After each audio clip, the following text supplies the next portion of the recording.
Hey, so we just got back from an LG briefing where they introduced the LG G8X ThinQ, and that naming convention probably sounds pretty familiar, and that's because this phone is really similar to the LG G8 ThinQ. Now, you're not going to get that 3D hemoglobin blood sampling thing that we had in the G8 ThinQ, but there are a few new tricks up this phone's sleeve that you're probably going to enjoy.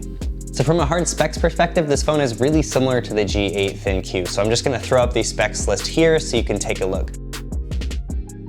So the primary changes in this phone are that you're going to get an in-display fingerprint reader, which we did not get in the G8 ThinQ. You're going to get a set of stereo speakers, which are apparently perfectly balanced, so they tuned them to output the same amount of noise so that it sounds more balanced.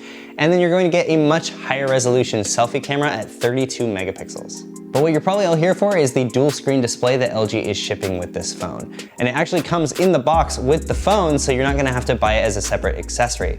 Now the primary change between this phone and the V50 ThinQ's dual screen display is that it's going to be the exact same panel as you're going to see in the main phone. So you really pretty much have two of the same panel on both sides of the device. Now, this also means that they included a notch in the dual screen display. I don't really know if this was the right move because it's a little awkward. It doesn't actually have a camera in there. But LG said that they wanted to do this because they want it to be pretty much exactly the same on both panels. Apparently, OLEDs can discolor in different ways if you use different panels. So LG just decided to use the exact same panel on both displays, and that way you're going to get a more consistent experience. Now you're probably wondering what exactly you can do with these two displays, and at first I thought it was going to be a little bit weird and maybe kind of pointless, but it actually seems pretty cool. You can do things like extending your display, so if you want to read one news article across two screens and just scroll across that, you can do that, albeit there's a hinge in the center. You can do a video chat on one screen and also read an article on another screen in case you want to pass information between you and the person you're video chatting with.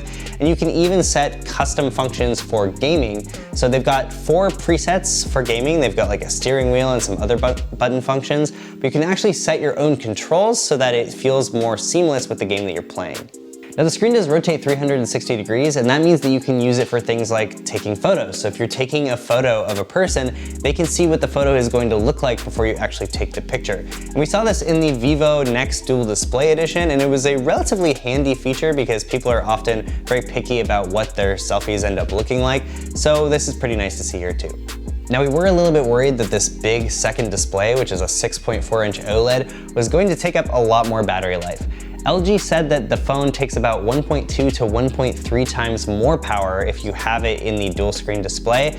So that means that you should be able to get about a day's worth of battery life if you're using that way all day. We're definitely going to have to test that though, because screen on time is often what sucks up a lot of your phone's battery, but we will let you know as soon as we get a unit in. So that's been about it for the LG G8X ThinQ. We've got an article over at AndroidAuthority.com that has all the specs and some more photos over there, and we will be sure to let you know as soon as we get this device in for review. So until the next video, I will catch you later.